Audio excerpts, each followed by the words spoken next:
Hello साथीहरू। भर्खरै budget चाहिँ आएको छ होइन। तर मान्छेहरू चाहिँ यो बजेटलाई लिएर अलिकति नकारात्मक रूपमा लिइरहेका छन्।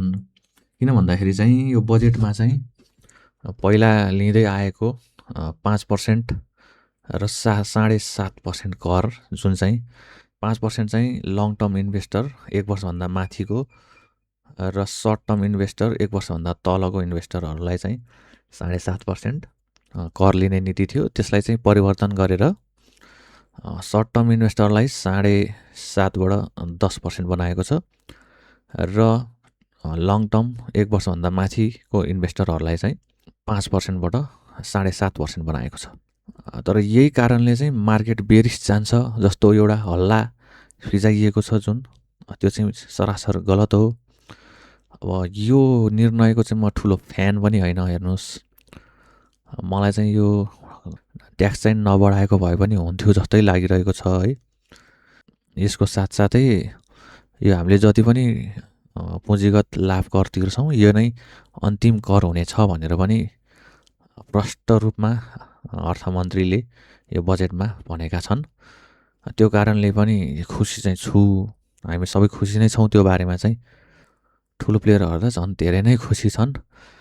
तर अहिले चाहिँ मार्केट घटाउनको लागि चाहिँ एउटा बाहना मिलेको छ, जुन चाहिँ त्यही 7.5 र 10%को कर चाहिँ रहेको छ है। अब मार्केट चाहिँ केही दिन चाहिँ घट्न पनि, अथवा अब मन्डे नै बिहान घटेर बेलुकासम्म चाहिँ बाउन्स ब्याक पनि हुनसक्छ। अब जति पनि घट्छ हामीले चाहिँ यसलाई बाइङ अपर्च्युनिटीको रूपमा लिनुपर्ने हुन्छ। यो करको नीति चाहिँ मलाई अलिकति चाहिँ मन चाहिँ परेन होइन, पर्न चाहिँ। तर अब ठिकै छ, intraday short selling derivative markets ल्याउने भन्ने कुरा पनि छ।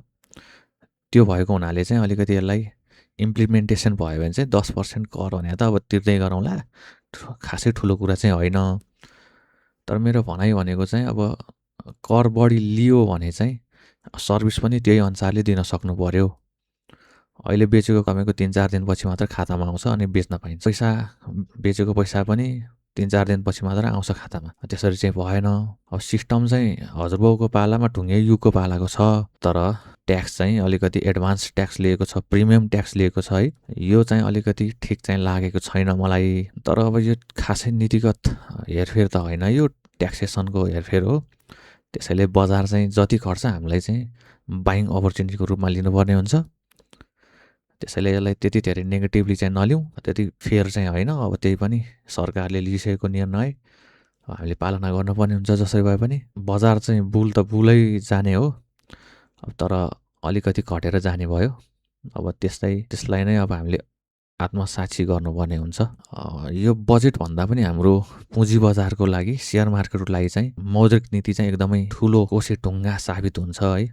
अब यसमा चाहिँ कस्तो कस्तो नीतिगत सुधार हुन्छ भनेर चाहिँ हामीले हेर्नुपर्ने हुन्छ। अब पहिला 2021देखि चाहिँ अहिले राम्रो सुधारोन्मुख कार्यक्रमहरू मौद्रिक नीतिमा चाहिँ आइरहेको हामी देख्न सक्छौँ। त्यसैले यसपालि पनि अलिकति राम्रै मौद्रिक नीति आउँछ भन्ने आश छ र त्यसको लागि पनि हामीले जति घट्छ अहिलेको न्युजले त्यो बेलाको लागि टार्गेट गरेर हामीले उठाउन सुझाव दिन्छु म चाहिँ सेयरहरू है। यसले सबै बेचेर भाग्ने भन्दा पनि अब यसलाई चाहिँ बाइङ अपर्च्युनिटीको रूपमा लिनुहोस् भनेर मैले भन्न चाहन्छु। अहिलेको लागि चाहिँ यति गरौँ। अहिलेको लागि नमस्कार, गुड बाई।